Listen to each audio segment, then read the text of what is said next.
fondest memory is my English class, first year English, because my teacher then was so, he embodies cura personalis. His name is Paul Go. He's no longer teaching with in the Ateneo. But you know, when students get bored studying Shakespeare, parang he really made it a point na to do some gimmicks to entice us, to whet our appetites, to want to participate in class. Yeah, so one of my models as a teacher really is this person, Paul Go. And yeah, it's a fun class because we were encouraged to think. We were, you know, it wasn't spoon feeding, and that was the first time I was able to experience a teacher using a pop music to teach poetry. He used Alanis Morissette's Ironic, you know, to tell us about what irony is. So, syempre, parang corny yun.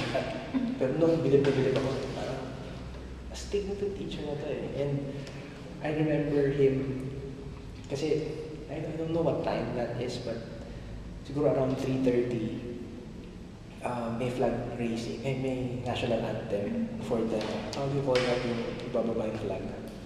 Yung flag not raising. So, ibababa yung flag. So, in the middle of class, tutunog yung national anthem. So, maiinis siya. So, he'll go out of the room, sa Bellarmine kami, and he will, you know, throw invectives, the admin, tapos murahin niya, tapos parang, fuck, Ateneo, ganyan. Tapos parang feeling ko dumadrama lang naman siya to, you know, make himself look cool.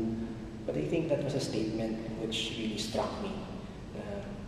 This guy, I am now in college, and if my teacher can do that, I too as a student can, you know, express what I think. If I don't agree with that, then Ateneo has a room for that. So, para siyang naka-realize ka na, may chance ka na to really think for yourself. Yes. Kasi pagpasok ko dito, I came from UP eh. I had a year of, you know, studies there. Tapos pagpasok ko dito, nag-check ng attendance, ganyan. Tapos parang naiinis ako. Parang high school naman dito. But because of this teacher, si Paul Go, parang, wow, galing. Tapos if I want to go to the bathroom, I don't have to ask permission anymore. Unlike other teachers, kailangan nagpapaalam ka pa. So parang, yes, I'm a college student.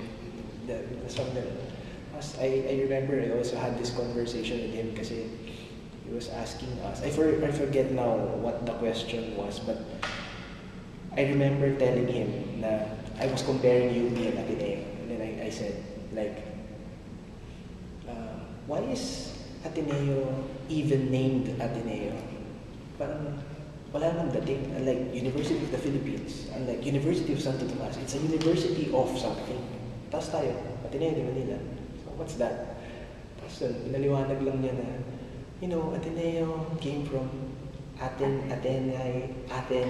So it's a place of, you know, learning, scholarship, wisdom. Tapos parang, wala, may ibig sabihin pala yun. Tapos, ayun, yun yung mga masasaya.